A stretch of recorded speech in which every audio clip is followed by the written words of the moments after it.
আমার জন্য আসমান বানাইলেন, জমিন বানাইলেন, সূর্য বানাইলেন, চন্দ্র বানাইলেন, নদীর মাছটাও আল্লাহ আমার জন্য বড় করেন, সব কিছুর আঞ্জাম আল্লাহ তাআলা আমার জন্য বানাইলেন।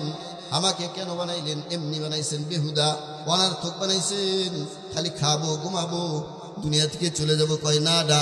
আল্লাহ তাআলা সূরাতুল মুমিনুনের 115 নম্বর আয়াতে আমাদেরকে জানায় দেন, আফাহাসিবতুম আন্নামা খলাকনাকুম আবাসাও ওয়া আন্নাকুম ইলাইনা লা তুরজাউন। আল্লাহু আকবার। আল্লাহ তাআলা জানায় দেন, হে দুনিয়ার মানুষ, তোমরা মনে করছো আমি তোমাদেরকে বেহুদা বানাইছি, অনর্থক বানাইছি? কয় না না না, অনর্থক আর বেহুদা বানাই নাই। আমরা যদি প্রশ্ন করি, আল্লাহ একটু জানায় দেন কেন বানাইলেন, কেন আমাদেরকে সৃষ্টি করলেন? আল্লাহ তাআলা সূরাতুজ যারিয়াতের 56 নম্বর আয়াতের মধ্যে বলেন, ওয়া মা খালাকতুল জিন্না ওয়াল ইনসা ইল্লা লিয়াবুদুন। আল্লাহ তাআলা বলেন, হে দুনিয়ার মানুষ, আমি জিন ইনসান বানাইছি আমার মারিফতের জন্য। আমি আল্লাহকে চিনবে, আমি আল্লাহর গোলামি করবে, আমি আল্লাহর দাসত্ব করবে, আমার হুকুম আহকাম মানবে, আমার নিষেধাজ্ঞা থেকে বেঁচে থাকবে, এরপর আমি তাদেরকে জান্নাতে দিব। এই উদ্দেশ্যে নিয়ে আমি তোমাদেরকে বানাইছি। আল্লাহ রাসূলের সাহাবী আবু হুরায়রা রাদিয়াল্লাহু তাআলা আনহু এবং আবু সাঈদ খুদরি রাদিয়াল্লাহু তাআলা আনহু বলেন, লা ইয়াকুদু কওমুন ইয়াযকুরুনাল্লাহা আযজা ওয়া জাল ইল্লা হাফাতহুমুল মালায়েকা। ওই যখন কোনো কওম, কোনো জাতি কোনো জায়গায় বসে মওলায়ে পাকের জিকির করে, তো স্থানটা এত দামি হয়ে যায় যে চারপাশ দিয়ে ফেরেশতা তাদেরকে বেষ্টন করে ধরে, বলেন সুবহানাল্লাহ। ও গশিয়াতুহুর রাহমা, এবং ওখানে রহমতের ঝর্ণাধারা ওখানে বর্ষিত হইতে থাকে। ওয়া আনজালাত আলাইহিমুস সাকিনা, এবং ওই মজলিসে আল্লাহ তাআলা শান্তি নাজিল করেন। ওয়া যাকারাল্লাহু ফীমান ইনদাহু, আমরা এখানে কয়েকজন মানুষ আলোচনা করতেছি, আর আল্লাহ তাআলা এর চাইতে উত্তম মজলিসে এখন ফেরেশতাদেরকে নিয়ে আমাদের নাম নিয়ে বলতেছে, অমুক জায়গায় বান্দারা আমার স্মরণ করতেছে, আমিও আমার ওই বান্দার স্মরণ করলাম। সুবহানাল্লাহ। তাহলে এই জায়গায় বসতে পেরে খুশি না বেজার? এখন যারা বাজার আছে তারাও কি ফজিলত পাইতেছে? বলেন, পাইতেছে না। এজন্য এখনো যারা ঘোরাফেরা করতেছে, চলে আসে। মহতি মজলিস, জান্নাতের বাগান, বড় দামি এই মজলিস। এখানে আলোচনা হবে কিসের? বলেন, কোরআনের। আল্লাহ তাআলা আমাদেরকে ঈমানের দৌলত দান করেছেন, আল্লাহ তাআলা আমাদেরকে শ্রেষ্ঠ নবী দান করেছেন এবং শ্রেষ্ঠ গ্রন্থ আল কোরআন দান করেছেন। বিজ্ঞানময় এক কোরআন আল্লাহ তাআলা আমাদেরকে দান করেছেন। সূরা ইয়াসিনের মধ্যে আল্লাহ তাআলা বলেন, ইয়াসিন আল কুরআনিল হাকীম। আল্লাহ তাআলা বলেন, এই কোরআন বড় বিজ্ঞানময় কোরআন। কিভাবে কোরআন বিজ্ঞানময়? বিজ্ঞান আমাদেরকে যেই জিনিসের থিওরি দিতেছে, বিজ্ঞান যেখানে দিয়ে শেষ হইতেছে, বিজ্ঞানের জ্ঞান যেখানে দিয়ে শুরু হইতেছে, ওইখান থেকে কোরআনের জ্ঞান শুরু হইতেছে। বলেন সুবহানাল্লাহ। 1400 বছর পরে এসে বিজ্ঞান বলে, এই আসমান জমিন এই পৃথিবী সব এক ছিল, একটা বিন্দুর মতো ছিল। এই কথা আমার নবীর মাধ্যমে আল্লাহ তাআলা আমাকে 1500 বছর আগে আমাদেরকে জানাইয়া দিয়েছেন।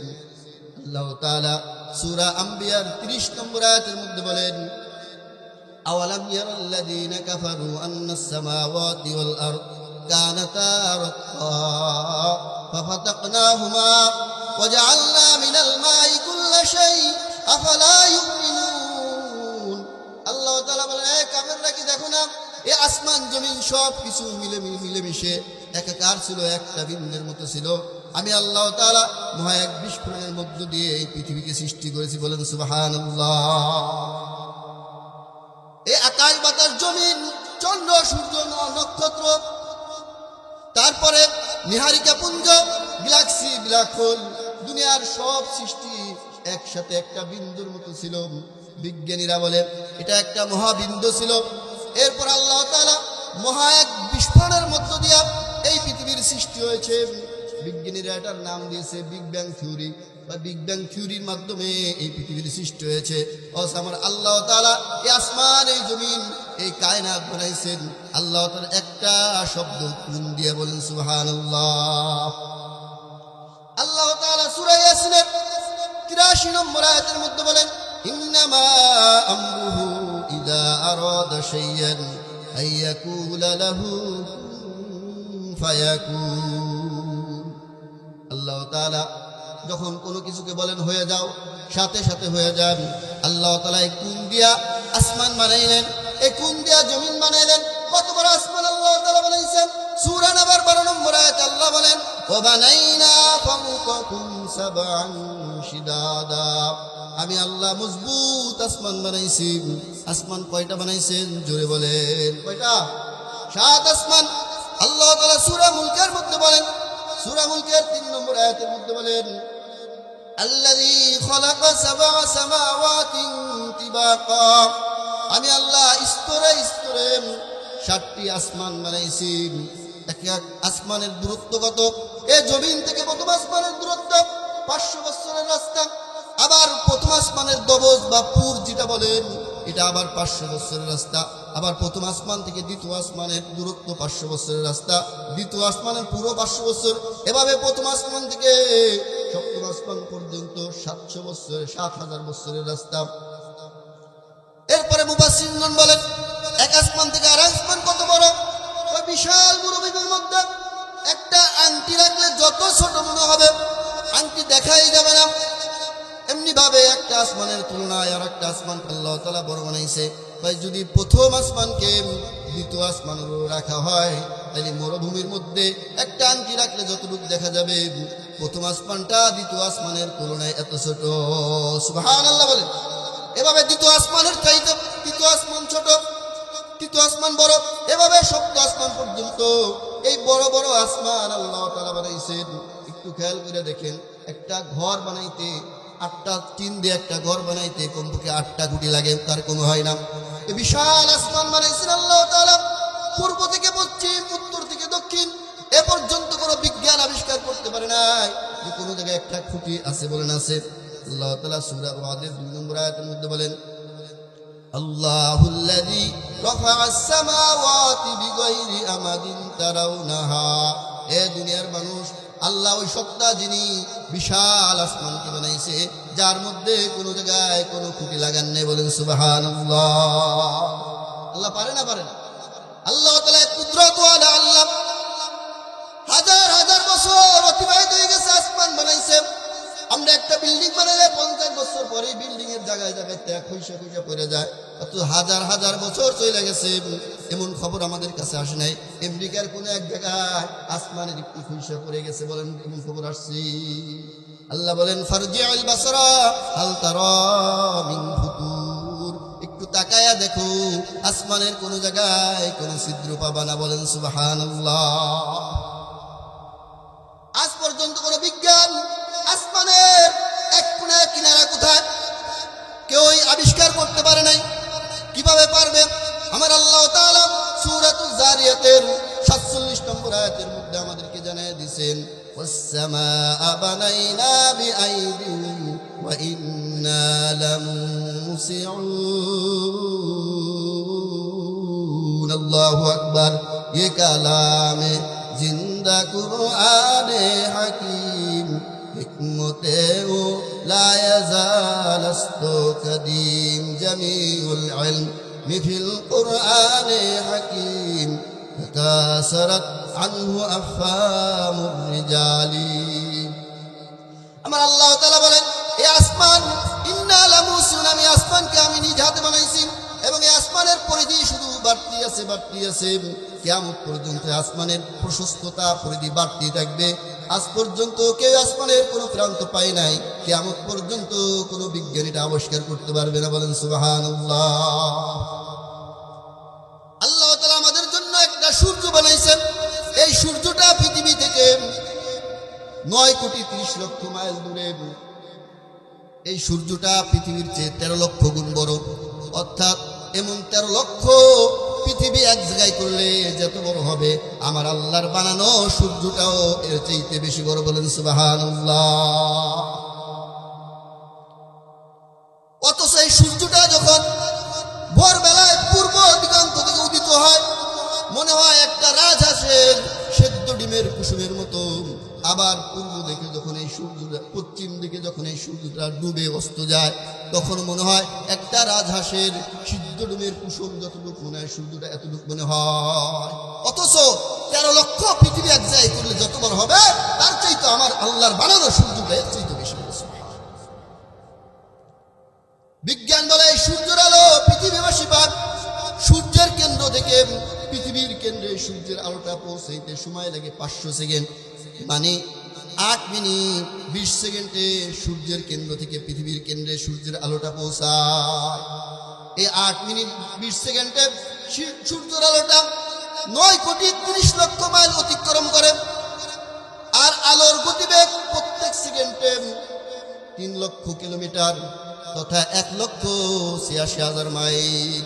এই 1,86,000 মাইল দিয়ে যদি আপনি 500কে গুণ দেন, দেখবেন 9 কোটি 30 লক্ষ মাইল হয়ে যাবে। বলেন সুবহানাল্লাহ। আল্লাহ তাআলা অগণিত তারকারাজি বানাইছেন। সবচাইতে ছোট যে তারকাটা আল্লাহ তাআলা বানাইছেন, এটাও এই সূর্যের চাইতে 33 কোটি গুণ বড়। বলেন সুবহানাল্লাহ। আল্লাহ তাআলা আমার জন্য আসমান বানাইলেন, জমিন বানাইলেন, সূর্য বানাইলেন, চন্দ্র বানাইলেন, নদীর মাছটা আল্লাহ আমার জন্য বড় করেন। সব কিছুর আঞ্জাম আল্লাহ তাআলা আমার জন্য বানাইলেন। আমাকে কেন বানাইলেন? এমনি বানাইছেন বেহুদা, অনার্থক বানাইছেন। খালি খাবো, ঘুমাবো, দুনিয়া থেকে চলে যাব, কয় না না। আল্লাহ তাআলা সূরাতুল মুমিনুনের 115 নম্বর আয়াতে আমাদেরকে জানায় দেন, أفحسبتم أنما خلقناكم عبثا وأنكم إلينا لا ترجعون। الله أكبر। আল্লাহ তাআলা জানায় দেন, হে দুনিয়ার মানুষ, তোমরা মনে করছো আমি তোমাদেরকে বেহুদা বানাইছি, অনর্থক বানাইছি? কই না না না, অনর্থক আর বেহুদা বানাই নাই। আমরা যদি প্রশ্ন করি, আল্লাহ একটু জানায় দেন কেন বানাইলেন, কেন আমাদেরকে সৃষ্টি করলেন। আল্লাহ তাআলা সূরাতুজ যারিয়াতের 56 নম্বর আয়াতের মধ্যে বলেন, ওয়া মা খালাকতুল জিন্না ওয়াল ইনসা ইল্লা লিয়াবুদুন। আল্লাহ তাআলা বলেন, হে দুনিয়ার মানুষ, আমি জিন ইনসান বানাইছি আমার মারিফতের জন্য। আমি আল্লাহকে চিনবে, আমি আল্লাহর গোলামি করবে, আমি আল্লাহর দাসত্ব করবে, আমার হুকুম হাকাম মানবে, আমার নিষেধাজ্ঞা থেকে বেঁচে থাকবে, এরপর আমি তাদেরকে জান্নাতে দিব। এই উদ্দেশ্যে আমি তোমাদেরকে বানাইছি। তাহলে আমাদেরকে বানাইছেন আল্লাহ তাআলার ইবাদত করার জন্য। কি করার জন্য? ইবাদতের জন্য বানাইছেন। এই ইবাদতের মধ্যে ঈমানের পরে সবচাইতে দামি ইবাদত হলো নামাজ। জোরে বলেন কি? নামাজ বড় দামি ইবাদত। এজন্যই তো হাসরের ময়দানে সবচাইতে সবার আগে নামাজের হিসাব হবে। সহিহ তারগীবের 376 নম্বর হাদিস, আল্লাহ রাসূল বলেন, আউয়ালু মা ইউহাসাবু বিহিল আবদু ইয়াউমাল কিয়ামাতিস সালাত, ইযা সালাত সালওয়া সাইরু আমালিহি ওয়া ইযা ফাসাদাত সাইরু আমালিহি। যে ব্যক্তি, আল্লাহর রাসূল বলেন, সর্বপ্রথম কিয়ামতের ময়দানে আল্লাহ তাআলা নামাজের হিসাব নিবে। যেহেতু নামাজ সবচেয়ে দামি ইবাদত, এজন্য আল্লাহ তাআলা নামাজের হিসাব নেবেন হাসরের ময়দানে। আল্লাহ তাআলা যত ইবাদত আমাদের উপরে ফরজ করেছেন, দেখবেন জিবরাইল মারফত আল্লাহ তাআলা রাসূলকে জানাই দিয়েছেন। রোজার ব্যাপার আসছে তো জিবরাইল মারফত আয়াত নাযিল করে দিয়েছে, রোজা ফরজ। যাকাতের ব্যাপার আসছে তো জিবরাইল আলাইহিস সালামের মাধ্যমে জানাই দিয়েছে। কিন্তু নামাজের ব্যাপার যখন আসছে, নামাজের প্রশ্ন আল্লাহ তাআলা জিবরাইল মারফত আল্লাহর রাসূলকে নামাজের কথা বলেন নাই। নামাজ যখন আসছে, আল্লাহর রাসূলকে মেহমান বানায়া আরশে আজমে দিয়া নিয়া তারপরে নামাজ ফরজ করে দিয়েছেন। বলেন সুবহানাল্লাহ। আল্লাহ তাআলা লম্বা ঘটনা, রাসূলকে নিয়া নামাজের মুলাকাতের পরে নামাজ দিয়া 50 ওয়াক্ত নামাজ দিয়া পাঠিয়ে দিলেন। রাস্তায় দেখা মুসা আলাইহিস সালামের সাথে এক আসমানে মুসা আলাইহিস সালাম বলে, কি দিছে হাদিয়া? কয় 50 ওয়াক্ত নামাজ দিছে। বা আমার উম্মত তোমার উম্মতের চাইতো বেশি শক্তিশালী ছিল, কিন্তু সে কি করতে পারে নাই? আমার উম্মত নামাজ পড়তে পারে না, মাত্র 2 ওয়াক্ত নামাজ পড়তে পারে নাই। তোমার উম্মত 50 ওয়াক্ত নামাজ পড়তে পারবে না। আল্লাহর কাছে যাও, রিকোয়েস্ট করে কমায় নিয়ে আসো। বুখারী শরীফের হাদিস, আল্লাহর রাসূল মুসা আলাইহিস সালামের সাথে সাক্ষাতের পরে 9 বার যায় 5 ওয়াক্ত করে নামাজ কমাইছে। কমাইতে কমাইতে 45 ওয়াক্ত কমায়া 5 ওয়াক্ত নামাজ নিয়ে আসতেছে। আল্লাহ তাআলা ঘোষণা দিলেন, হে আমার হাবিব, দুনিয়াতে যান, আপনার উম্মত পড়বে 5 ওয়াক্ত নামাজ। আমি আল্লাহ অনুগ্রহ করে দয়া করে আপনার উম্মতকে 50 ওয়াক্ত নামাজের সওয়াব দিয়ে দেব। বলেন সুবহানাল্লাহ। পড়বে কয়েক তো? 5 ওয়াক্ত। আল্লাহ তাআলা আমাকে সওয়াব দিবে কয়েকটের? 50। আল্লাহ বড় দয়ালু। এজন্য নামাজ যেহেতু বড় ইবাদত, আমি আপনাদেরকে একটা জিনিস বুঝাই, আমি আমার বয়ান শেষ করে দেব। একটা জিনিস বুঝাইতে চাই, এই নামাজের বড় ফজিলত বলেছেন আল্লাহ রাসূল। এক হাদিসের মধ্যে বলেছেন, নামাজ দ্বারা জিন্দেগীর গুনাহ মোচন হয়। আল্লাহ রাসূল, বুখারী মুসলিম শরীফের হাদিস, আল্লাহ রাসূল বলেন, আস-সালাওয়াতুল খামস ওয়াল জুমআতু ইলাল জুমআহ ওয়া রমাদান ইলা রমাদান। আল্লাহ রাসূল বলেন, 5 ওয়াক্ত নামাজ, জোহরের নামাজ পড়া, আসরের নামাজ, ফজরের নামাজ পড়া জোহর পর্যন্ত কাজকর্ম করবে। আবার জোহর নামাজ যখন পড়বে, এই আসর, ফজর আর জোহরের মধ্যবর্তী সময়ে যত গুনাহ হবে আমার আল্লাহ এই গুনাহ নামাজের মাধ্যমে মাফ করে দিবে। এভাবে 5 ওয়াক্ত নামাজের মাধ্যমে গুনাহ মাফ হবে। এক জুমা থেকে আরেক জুমার মধ্যবর্তী সময়ের গুনাহ নামাজের দ্বারা মাফ হবে। এক রমজান থেকে আরেক রমজানের মধ্যবর্তী সময়ের গুনাহ মাফ করে দিবেন যদি বান্দা কি করে, ইজাজতুনি বাতিল কাবাইর, যদি বান্দা কবিরা গুনাহ থেকে বেঁচে থাকে। অন্য এক হাদিসের মধ্যে আসছে, বুখারী শরীফের 528 নম্বর হাদিস, আল্লাহ রাসূল বলেন, আরাইতুম লাউ আন্না নাহারান বিবাবি আহাদিকুম, তোমরা কি মনে করো তোমাদের বাড়ির সামনে যদি একটা পুকুর থাকে, ইয়াগতাসিলু ফি কুল্লি ইয়াউমিন খামসান, এই বাড়িওয়ালা যদি ওই পুকুরের মধ্যে 5 বার গোসল করে, হাল ইয়াবকা মিন দানিহি শাইউন, ও আমার সাহাবীরা বলো তো ওই ব্যক্তির শরীরে কোনো ময়লা থাকবে কিনা? বলেন, ময়লা থাকবে? কোনো ময়লা থাকবে না। সাহাবীরা বলে, ক্বালু লা ইয়াবকা মিন দানিহি শাইউন, কোনো ময়লা থাকবে না। আমার রাসূল বলেন, ফাযালিকা মিসলুস সালাওয়াতুল খামস ইয়ামহুল্লাহু বিহিল খাতায়া, আমার উম্মাত যখন 5 ওয়াক্ত নামাজ পড়বে, এই ব্যক্তি গোসল করার কারণে যেমন তার শরীরে ময়লা থাকে না, এই 5 ওয়াক্ত নামাজের কারণে আল্লাহ তাআলা তার শরীর থেকে সমস্ত গুনার ময়লা পবিত্র করে দিবেন। বলেন সুবহানাল্লাহ। তাহলে দুই হাদিস দ্বারা পাইলাম নামাজের দ্বারা গুনাহ মাফ হয়ে যায়। আর একটা ফায়দা আল্লাহ তাআলা বলেছেন, ইন্নাস সালাতা তানহা আনিল ফাহশাই ওয়াল মুনকার, নামাজ নামাজীকে সমস্ত পাপ কাজ থেকে ফিরিয়ে রাখবে। এটা একটা দুনিয়ার ফায়দা। গুনাহ মাফ হবে, এটা হবে না হবে বুঝবো হলো মরার পরে, কিন্তু নামাজ যে সমস্ত অশ্লীল কাজ থেকে ফিরিয়ে রাখে, এটা দুনিয়াতেই টের পাওয়া যাবে। আল্লাহ রাসূল এক হাদিসের মধ্যে বলেছেন, নামাজ যদি কেউ গুরুত্ব দিয়ে পড়ে, 5টা পুরস্কার তাকে দান করবেন। 1 নম্বরে দুনিয়ার রিজিকের অভাব দূর করে দিবেন, 2 নম্বরে কবরে আযাব মাফ করে দিবেন, 3 নম্বরে ডান হাতে আমলনামা দিবেন, 5 নম্বরে বিজলি আকারে পুলসিরাত পার করে দিবেন, 4 নম্বরে বিজলি আকারে পুলসিরাত পার করে দিবেন, 5 নম্বরে বিনা হিসাবে জান্নাত দান করবেন। তাহলে আমি আপনাদেরকে যেটা বুঝাইতে চাবো, আল্লাহ বললেন নামাজ নামাজীকে সমস্ত অশ্লীল কাজ থেকে বিরত রাখে, রাসূল বললেন নামাজ দুনিয়াতে রিজিকের অভাব দূর করে দেয়। এখন এই দুইটা ফায়দা আমরা পাইতেছি কিনা একটু খেয়াল করে দেখি। আমাদের সমাজে এমন নামাজের অভাব নাই, নামাজ পড়ে আবার সুদও টাকা লাগায়, আছে না নাই? জোরে বলেন, আছে না নাই? নামাজ পড়ে আবার সুদও টাকা লাগায়, নামাজ পড়া বাড়ি করে আবার ঘুষও খায়। সকালে বিচার হবে, রাত্রেবেলায় টেবিলের নিচ দেয়া বান্ডিল মেরে দিছি, আছে না নাই? নামাজ পড়ে চকে দেয়া আইল ঠেলা 4 আঙ্গুল অন্য জমিতে উঠাইয়া দেয়। নামাজ পড়ে আসরের নামাজটা বাজারের মসজিদে পড়া 4 দোকানে বৈশা মাগরিব পর্যন্ত সিনেমা দেখে মুসল্লি আছে না নাই? মাগরিবের নামাজও জামাতের সাথে পড়ে। আবার এমন নামাজি আমাদের সমাজে অভাব নাই, নামাজ পড়ে মেয়ে বিবাহ দিতে গেলে বাড়িতে বাদ্য বাজে না, বক্সেট বাজে না, আরে বাজে না, জোরে বলেন বাজে না, বাজাইতেছে। তাহলে তার নামাজ থাকে, তাহলে যার নামাজ থাকে সুদ থেকে বেরাইতে পারলো না, যার নামাজ থাকে ঘুষ থেকে বেরাইতে পারলো না, যার নামাজ থাকে 4 দোকানে বৈশা সিনেমা দেখাইতে ফিরাইতে পারলো না, যার নামাজ থাকে বিভিন্ন গুনার কাছ থেকে বেরাইতে পারলো না, বলেন তো এই নামাজ ওই ব্যক্তিকে কবর আযাব মাফ করাইতে পারবে কিনা? আমি যেটা আমাদেরকে বুঝাইতে চাই, নামাজের মধ্যে আল্লাহ পাওয়ার দিয়ে দিয়েছেন, পাওয়ার। এই পাওয়ারের কারণে নামাজীকে সুদ থেকে ফিরাবে, নামাজের মধ্যে আল্লাহ তাআলা পাওয়ার দিয়ে দিয়েছেন, যেই পাওয়ার নামাজকে ঘুষ থেকে ফিরাবে। আল্লাহ তাআলা নামাজের মধ্যে একটা পাওয়ার দিয়েছেন, এই পাওয়ার নামাজকে আইল ঠেলা থেকে ফিরাবে।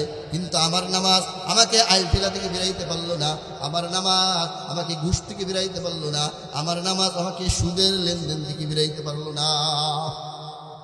আমি বড় নামাজি, বিদেশে ছেলে পাঠাবো, টাকার অভাব, সুদ করে টাকা আনে না, আরে কিস্তিতে টাকা উঠায় না, কিস্তিতে টাকা উঠান, আশায় যান বিরাকে যান, সব কিছু সুদের মধ্যে গণ্য হয়ে যাবে। ও নামাজি, যেই নামাজ তোমাকে গুনাহ থেকে বাঁচাইতে পারলো না, ওই নামাজ তোমাকে আমল নামা ডানাইতে আইনে দিতে পারবে না।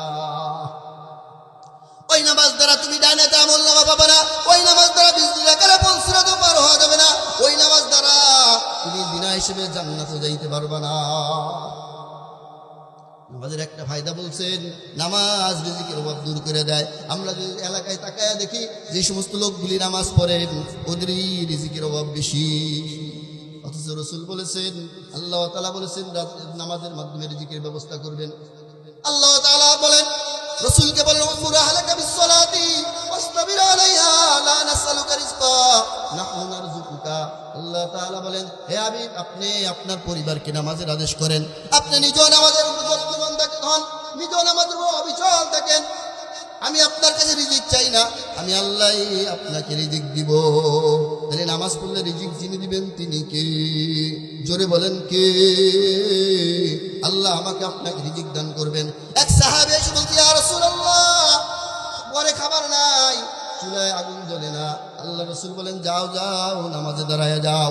সাহাবী বাসায় গেছে, যাওয়ার পরে নামাজে দাঁড়ায় গেছে, নামাজ পড়ছে, রিজিকের ফায়সালা হয় নাই। আবার আসছেন, ইয়া রাসূলুল্লাহ, রিজিকের ব্যবস্থা হয় নাই। বলে, আবার যাও নামাজে দাঁড়ায় যাও।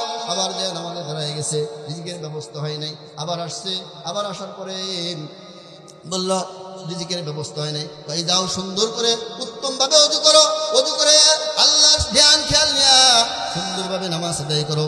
সাহাবী বাসায় গেছে, বাসায় যা উত্তমভাবে ওযু কইরা আল্লাহ তাআলাকে হাজির নাজির যাই না, খুশুর সাথে নামাজ আদায় করছি।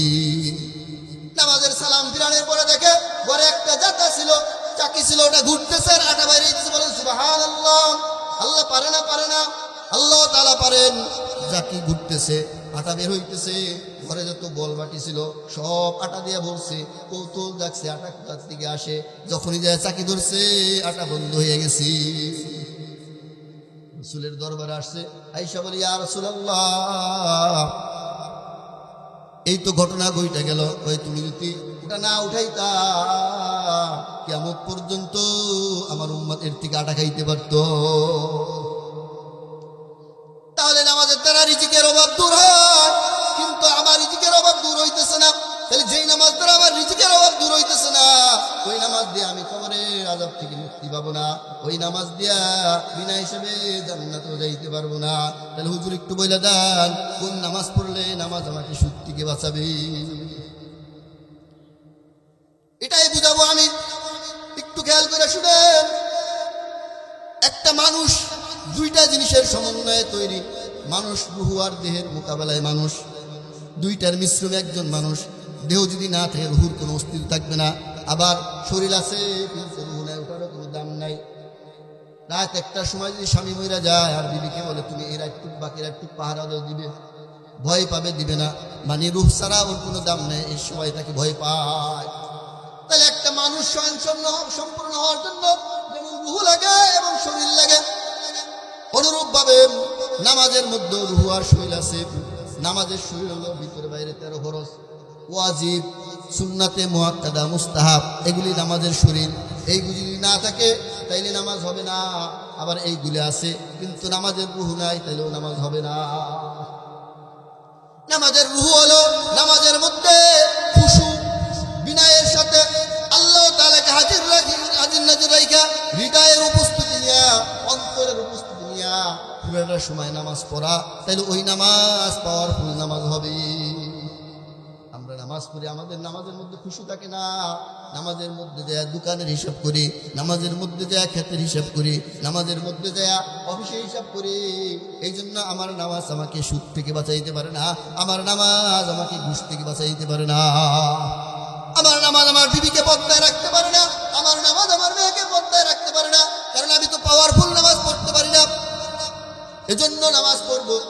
আর খুশুর সাথে নামাজ পড়বো, পারবো তো ইনশাআল্লাহ। তাহলে এই নামাজ আমাকে গুনাতেও বাঁচাবে, এই নামাজ রিজিকের অভাব দূর করবে, এই নামাজ কবরে আযাব থেকে বাঁচাবে, এই নামাজ আমল নামায় এনে দিবে, এই নামাজ বিজলি আকারে পল সিরাত পার করে দিবে, এই নামাজে আমাকে বিনা হিসেবে আল্লাহর জান্নাতে নিয়ে যাবে। বলেন সুবহানাল্লাহ। এই জন্য দোস্ত বুজুর্গ, নামাজকে খুব গুরুত্ব দিব।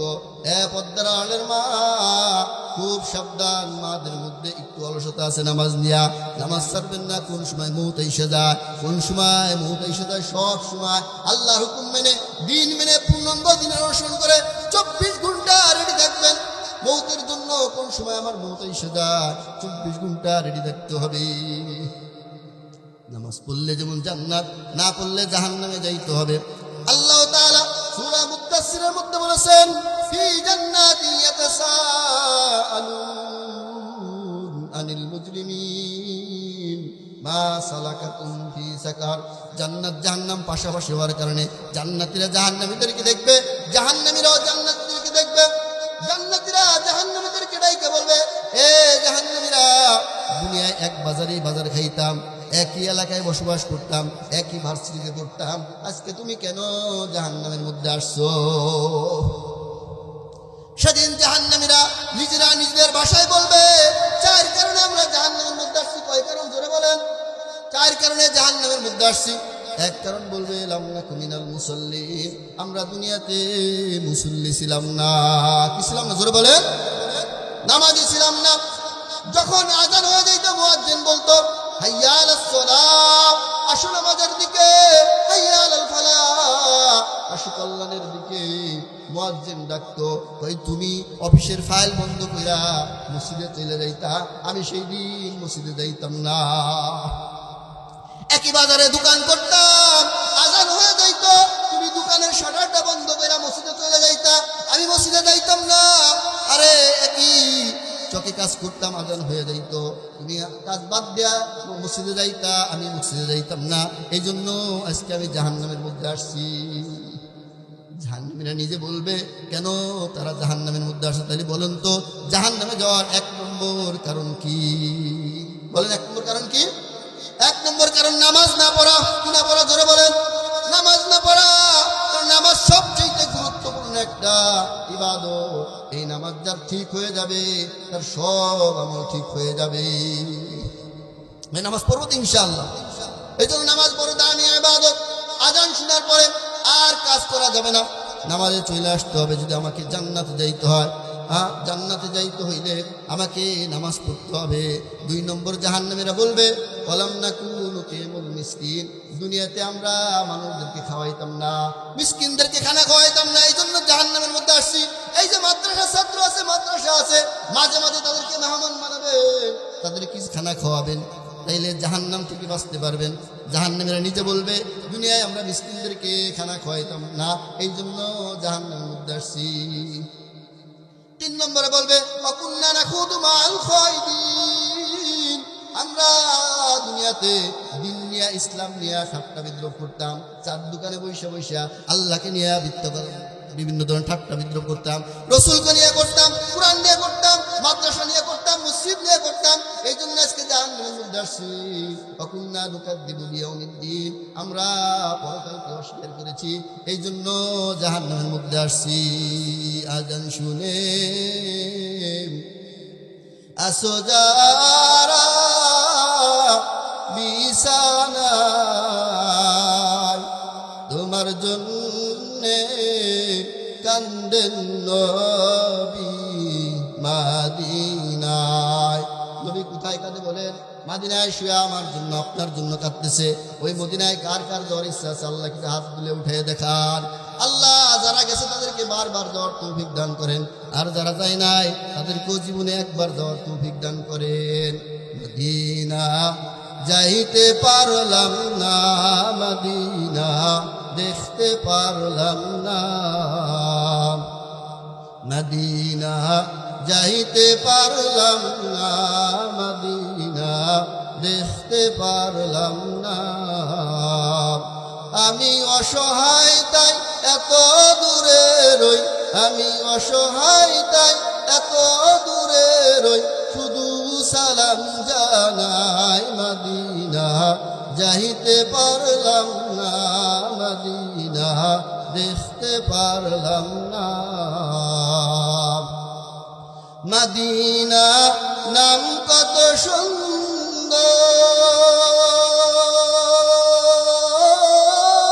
সুন্দর মদিনা কেরে সেবন্তর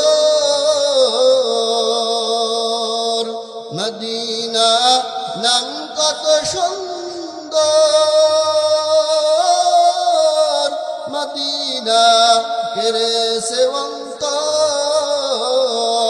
পাখির নাই ডানা থাকলে পাখির নাই ডানা থাকলে যেতাম মদিনা মদিনা যাইতে পারলাম না মদিনা দেখতে পারলাম না আমি অসহায় তাই এত দূরে রই আমি অসহায় তাই এত দূরে রই শুধু সালাম জানাই মদিনা যাইতে পারলাম না মদিনা দেখতে পারলাম না মদিনা নাম কত মধুর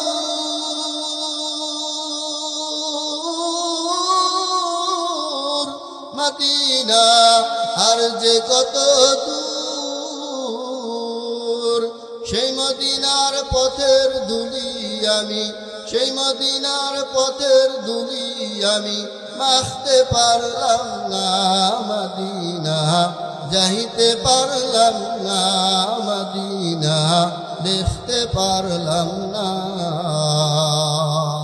আল্লাহ তাআলা আমাদের সবাইকে মদিনার মেহমান বানায় দেন বলেন আমিন আল্লাহ তাআলা যে কথাগুলি বললাম আমাদের সবাইকে আমল করার তৌফিক দান করেন আমাকে আমল করার তৌফিক দান করেন ওয়া মা তৌফিকি ইল্লা বিল্লাহ আসসালামু আলাইকুম ওয়া রাহমাতুল্লাহি ওয়া বারাকাতুহু